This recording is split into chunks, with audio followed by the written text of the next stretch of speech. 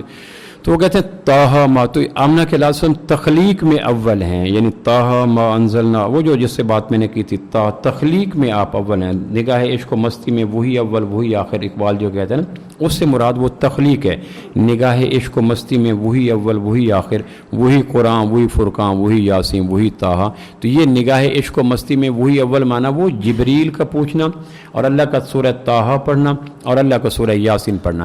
ولادت میں آپ سب سے آخر میں آ جاتے ہیں، یعنی انبیاء علیہ السلام، میں نے پچھلے جو میں عرض کیا تھا کہ ولادت بعد سعادت میں آدم علیہ السلام سے لے کر عیسیٰ علیہ السلام تک آپ کی ولادت بعد سعادت بعد میں ہوئی ہے، اور پھر بعثت میں اور بعد میں آ جاتے ہیں، یعنی ولادت ہوئی 571 عیسوی یکم جیٹھ 22 اپریل 628 بکرمی سوموار کی صبح کو مکہ مکرمہ میں، اور بعثت ہوئی ہے ولادت اقدس کے 40 سال بعد جب ربیع الاول کا مہینہ تھا۔ آپ کی بعثت ربیع الاول میں ہوئی، پہلی وہی رمضان میں آئی ہے، لیکن آپ نے جب اعلان نبوت فرمایا تو ماہ ربیع کا مہینہ آ چکا تھا، گویا آپ کی ولادت بھی ربیع میں ہوئی، آپ کی بعثت بھی ربیع میں ہوئی، آپ کی ہجرت بھی ربیع میں ہوئی، آپ کی رحلت بھی موسم ربیع میں ہوئی۔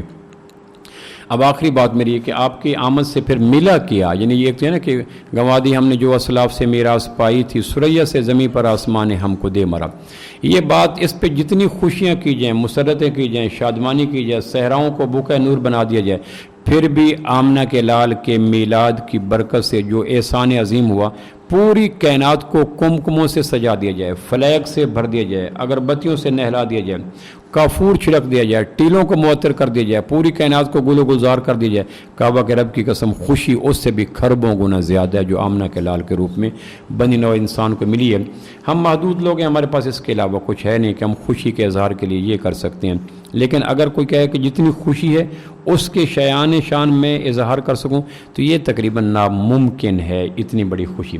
اب اگلی بات کہ آمنہ کے لال کی برکت سے ملا کیا، تو کیا نہیں ملا؟ سوال یہ ہے کہ ملا کیا، کہ نہیں کیا نہیں ملا؟ سب کچھ، جس طرح میں کہا کرتا ہوں کہ اللہ کی نعمتوں کا شمار ممکن نہیں ہے، قرآن نے کہا نا شکر نہ کرو، تھینکس نہ کرو، صرف شمار ہی کر دو۔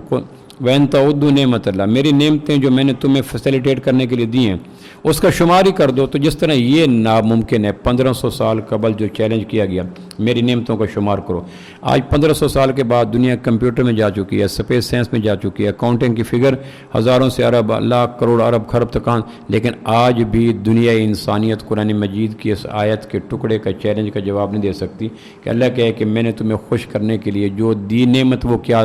امام شافعی نے اس کا جواب دیا تھا۔ امام شافعی کو ایک آدمی آیا ملنے کے لیے کہ جی میرے یہاں اولاد کوئی نہیں تھی، بڑا عرصہ میرا گھر نہ ساں ساں کرتا رہا، اولاد نہ ہو تو گھر کاٹ کھانے کو آتا ہے۔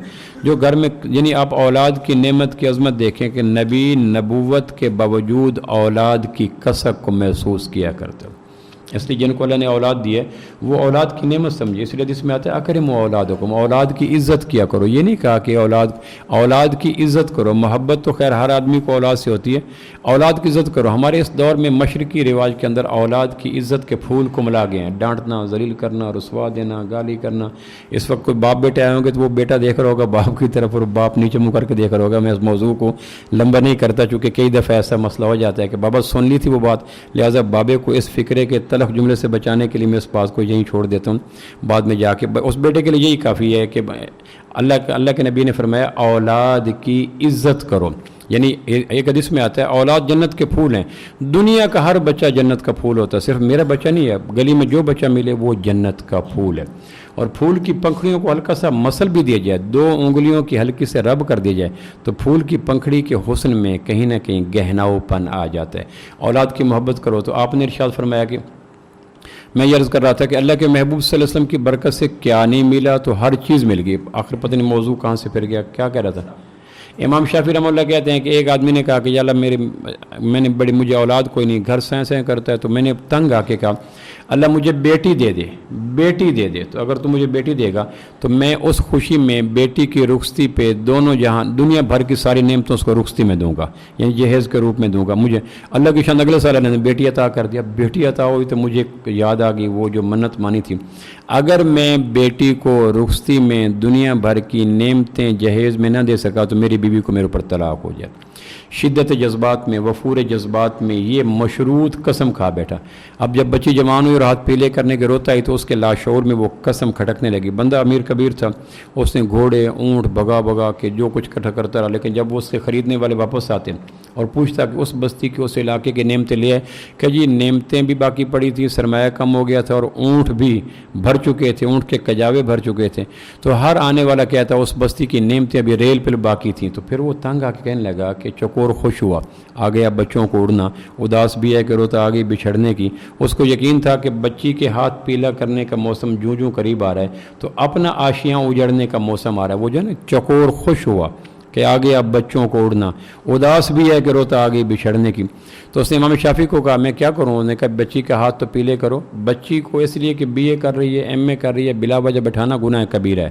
یہ غیر کی بہت بڑی عیاشی کو پھیلانے کی خوفناک سازش ہے کہ لمبا نظام تعلیم دے کر بلوغت کے بعد اس لیے بچیوں کو گھر بٹھانا یہ گناہ کبیرہ ہے کہ بچی ایم اے کر رہی ہے۔ اللہ کا شکر اب تو نوکریاں 6 لاکھ ملنی تھی، اللہ کا شکر وہ بھی نہ مل سکیں، گھر 50 کروڑ ملنے تھے، اللہ کا شکر وہ بھی نہ مل سکیں، آخری امید تھی وہ بھی چراغ بجھ گیا۔ اس لیے آپ یقین رکھیں نہ نوکری ملے گی نہ گھر ملیں گے، البتہ 10 ارب 10 خرب درخت ہیں، اس کو بھی اللہ کا شکر ہے درخت بھی کاغذوں پہ اگ گئیں گے۔ لہٰذا اس نیت سے بچی کی شادی کو لنگران کرنا کہ بچی یہ پڑھ نہ کیا کرو، تو بچی بالغ ہو جائے تو ماں کے ذمہ ہے کہ اس کو آگاہ کر بیٹھ جاؤ جی ان کو بٹھا دو، بچی بالغ ہو جائے تو بتا دیا کرو، ماں بتایا کہ بیٹی بالغ ہو گیا تو اسی وقت ہاتھ پیلے کرنے کی فکر کرنی چاہیے۔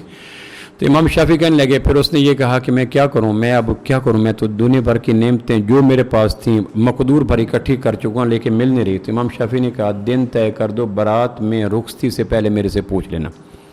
تو انہوں نے طے کر دیا۔ تو اب وہ دل ایسے نہ خوشی اور غم ہو نا تو آنسو اس آنکھ کے کنارے سے نکلتے ہیں، خوشی ہو تو آنسو نکر سے نکلا کرتے ہیں، غم کے آنسو آہستہ آہستہ چلتے ہیں، خوشی کے آنسو تیز چلتے ہیں، غم کے آنسو میلے ہوتے ہیں، خوشی کے آنسو شفاف ہوتے ہیں، غم کے آنسو داغ چھوڑتے ہیں، خوشی کے آنسو داغ نہیں چھوڑتے، اور غم کے آنسو دیر تک بہتے رہتے ہیں، خوشی کے آنسو جلدی ختم ہو جاتے ہیں، غم کے آنسو میں ذائقہ ہوتا ہے۔ تو وہ دونوں کنارے اس کے بھر گئے کہ بیٹی کی رخصتی ہو رہی ہے تو آنکھ کا کنارہ خوش ہو گیا کہ بیٹی کے ہاتھ پیلے ہو رہے ہیں، میں آبرو مندانہ طریقے سے امانت آگے سونپ رہا ہوں۔ لیکن یاد آتا کہ چکور خوش ہوا آگے بچوں کو اڑنا، اداس بھی ہے روتا آگے بچھڑنے کی، تو وہ جو بڑھاپے کا سہارا تھا اس کے بچھڑنے کا منظر تو پھر آنکھوں کا کونا بھی بھیگ جاتا۔ اتنے میں امام شافعی نے کہا، اس نے کہا جی میں نے رخصتی دے دی ہے، برات آ گئی ہے۔ انہوں نے کہا چلو ٹھیک ہے۔ میں اس دور میں اللہ کو شکر برات لشکروں کی صورت میں محمود غزنوی کے روپ میں نہیں آتی تھی۔ یہ گناہ ہے کہ بچی کے گھر میں 500 سورما لے کے چلے جانا اور اس میں ہر ایک 500 کے ساتھ بھی 200 اور لے کے چلے جاتے ہیں، یہ غلط کام ہے۔ یہ سارے مہمان تمہارے ہیں، ان شیروں کو گھر میں سنبھالو، بچی والوں پہ ظلم نہ کیا کرو۔ اگر ممکن ہو تو یہ غلط کام ہے کہ اپنے ایک لشکر جرار لے کر جا کے ٹوٹ پڑنا۔ 300 مہمان آئیں گے، 400، غیرت کا تقاضا ہے، مہمان تیرے ہیں ان کے اوپر ظلم کیوں کر رہے ہو؟ تو یہ غلط بات ہے۔ وہ بچی کی رخصتی کو روئیں یا تیرے ہٹی کٹی فوج کو سنبھالنے کی فکر کریں تو اس کو کیتھارسس ریلیز ہونے دو۔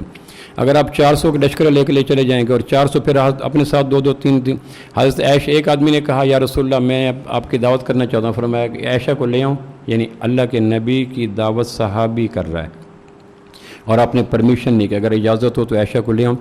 انہوں نے کہا جی نہ لے، آپ فرمایا میں نہیں لے آتا ایک روایت میں۔ تو یہاں تو اللہ کو شکر ہے 400 کی دعوت ہوتی ہے، 700 گئے پڑے ہوتے ہیں، حالانکہ یہ کھانا حرام ہے بغیر دعوت، لیکن اب شکر ہے کہ 3 پیک پیپسی پی لیں تو حرام کچھ کم ہو سکتا ہے، لیکن کوشش کیا کریں بلا وجہ جانا یہ حرام کھانا ہے۔ چور گیا ڈاکو بہر آیا، حدیث میں آتا ہے میزبان کی اجازت کے بغیر جو چلا گیا وہ چور گیا ڈاکو بہر آیا۔ تو ایسے چور اور ڈاکوں سے بچایا کریں۔ جو پہلی برات میں چور اور ڈاکو چلے گئے وہ بیچارے پریشان پھر رہے ہوتے ہیں کہ بچی کی رخصتی کا جو فطری جذبہ ہے اس کو روئیں یا اس سومناتی لشکر کو سنبھالیں۔ تو آپ امام شافعی رحمہ اللہ کہنے لگے وہ برات آ گئی ہے، تو رخصتی سے پہلے جب برات ہے تو امام شافعی رحمہ اللہ اندر گئے اور اندر جا کے کہنے لگے بیٹی کہاں ہے؟ تو اس کمرے میں بیٹھی۔ اس زمانے میں بیٹیاں پیروں سے پردہ کرتی تھیں، انہوں نے کہا پردہ کراؤ بیٹی کو۔ وہ زمانہ تھا جب پردے کا موسم تھا۔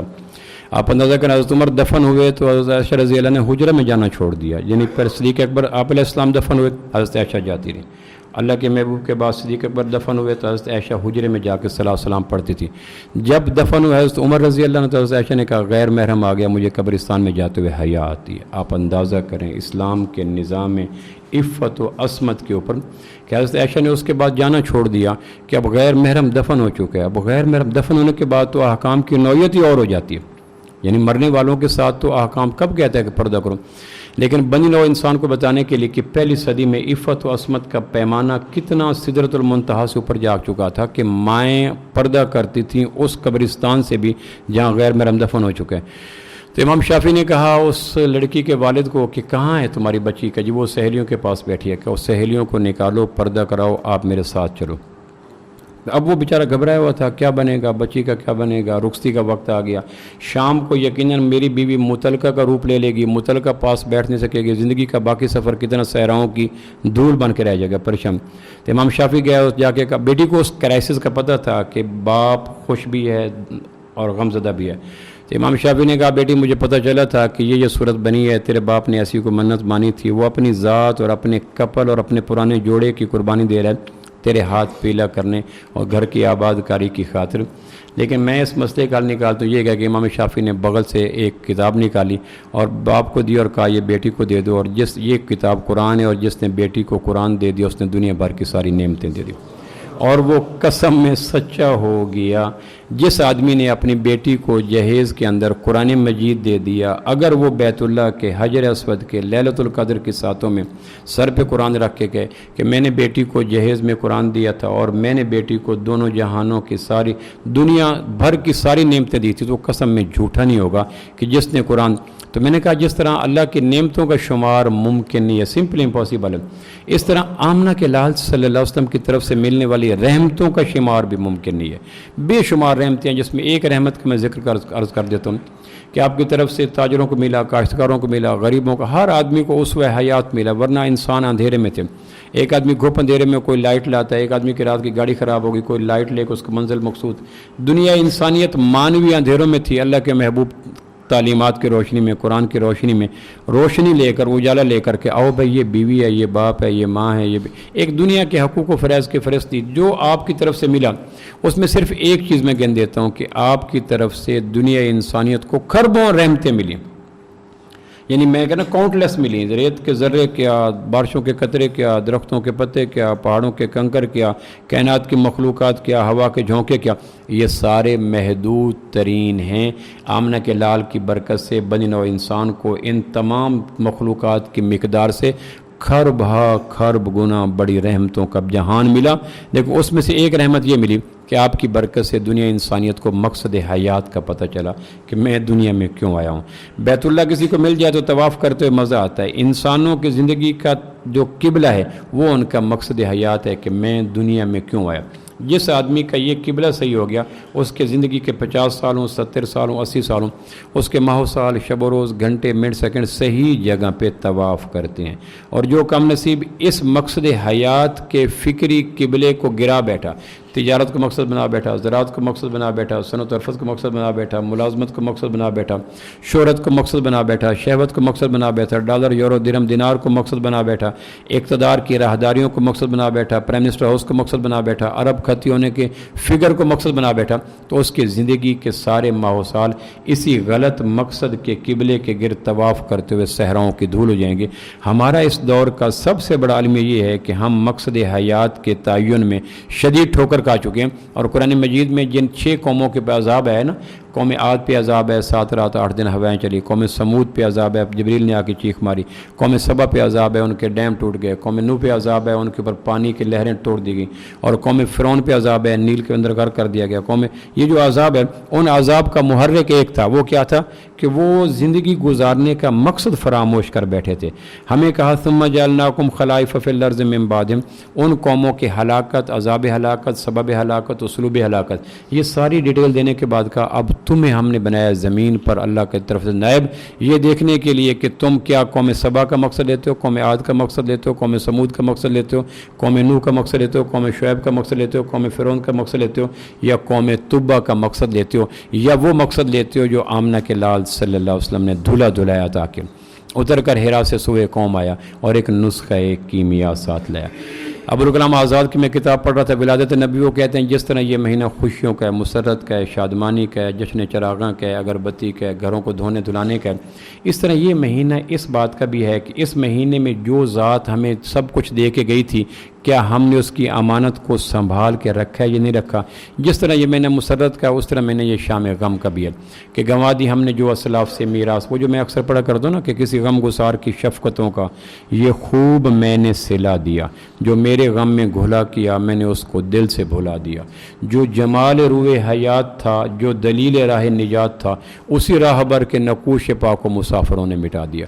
تیرے حسن خلق کی ایک رمق میری زندگی میں نہ مل سکی، میں اسی میں خوش کے شہر کے در و بام کو تو سجا دیا، میں تیرے مزار کی جالیوں ہی کی مدحتوں میں مگن رہا، تیرے دشمنوں نے تیرے چمن میں خزاں کا جال بچھا دیا، میں تیرے کبھی اے عنایت، میں تیرے سور و بدر کے واق باب کے میں ورق الٹ کے گزر گیا، مجھے صرف تیری روایتوں کی حکایتوں نے مزہ دیا، کبھی اے عنایت کم نظر تیرے دل میں یہ بھی کسک ہوئی، جو جمال روئے حیات تھا اسے تیرے غم نے رلا دیا، جو سب کچھ دے کے گیا، حقوق و فرائض دے گیا، حلال و حرام دے گیا، زندگی گزارنے کا مقصد دے گیا، قرآن دے گیا، اسوہ حسنہ دے گیا، اور کائنات میں نیابت امامت کے مقام پہ چھوڑ گیا، ہم نے کیا وہ ملی ہوئی نعمت جو زندگی کے روپ میں تھی کیا ہم نے سنبھالی؟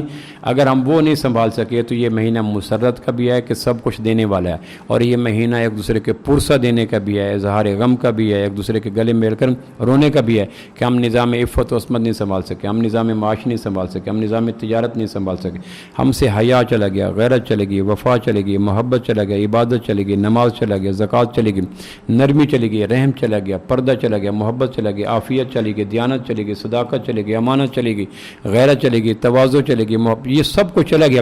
تو کیا سب کچھ کے لٹ جانے کا دکھ بھی ہو اس مہینے میں کہ اس مہینے میں سب کچھ دینے والا آیا اور اس نے نہال کر دیا، شاداب کر دیا، اندر و باہر سے بھر دیا، کوئی چیز ایسی نہیں تھی جو اس نے دسترخوان پہ سجا نہ دی ہو تاکہ میری امت لالچ کے شوق میں کسی دوسرے کے دسترخوان پہ پڑے ہوئے ٹکڑوں کو اٹھانے کی کوشش نہ کرے۔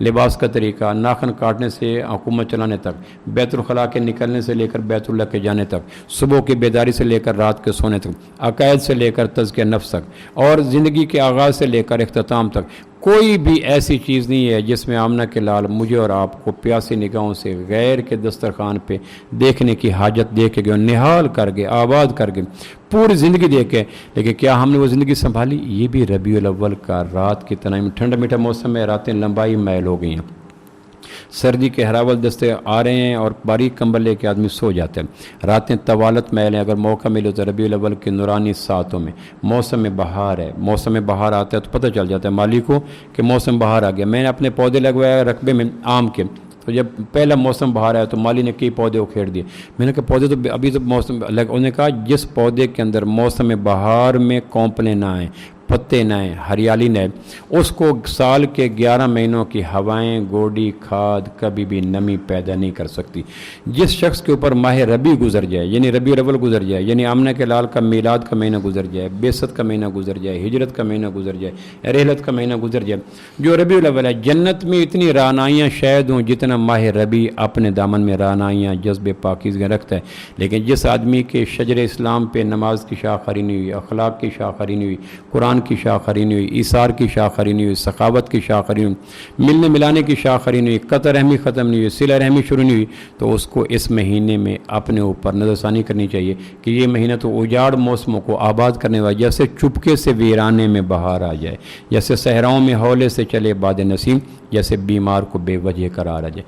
اب میں اپنی ترتیب سے ہٹ کر ایک چھوٹی سی آپ کو نعت سنانا چاہتا ہوں، میں نہیں، ایک نوجوان نعت سنائے گا، اور آپ کو میں ایک مثال عرض کر دوں کہ حضرت حسان بن ثابت نے آپ کو نعت سنائی، تو آپ فرمایا حسان تم آ کے ممبر پہ بیٹھ جاؤ اور مجھے نیچے بیٹھ کر تمہاری نعت سنتا ہوں۔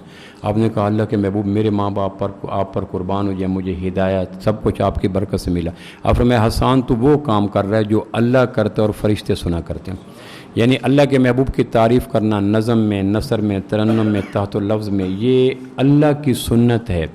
اللہ سب سے پہلا نعت خواں اور سب سے پہلا نعت گو، سب سے پہلا نعت لکھنے والا اور سب سے پہلے نعت پڑھنے والا وہ خود اللہ کی ذات ہے۔ پھر عملاً آپ ممبر پہ نیچے بیٹھے اور حسان کو تکلفاً ممبر پہ بیٹھا، انہوں نے کہا یا رسول اللہ میرے سے پڑھی نہیں جا رہی، پھر آپ نے کہا چلو اچھا تم دوبارہ کھڑے ہو کے پڑھ لو، پھر آپ نے حسان کو نعت پڑھنے کے سلے میں کالی کملی عطا کی جو دونوں جہانوں کی سب سے قیمتی سوغات تھی۔ نعت کو توجہ سے سننا، دھیان سے سننا، یہ سنت ملائکہ ہے۔ نعت کو پڑھنا یہ سنت الہی ہے، اور نعت خواں کو اتباع سنت میں ہدیہ دینا یہ سنت مصطفیٰ صلی اللہ علیہ وسلم۔ دھیان سے سننا یہ سنت ملائکہ ہے۔ نعت کو پڑھنا یہ سنت الہی ہے، اور نعت خواں کو اتباع سنت میں ہدیہ دینا یہ سنت مصطفیٰ صلی اللہ علیہ وسلم۔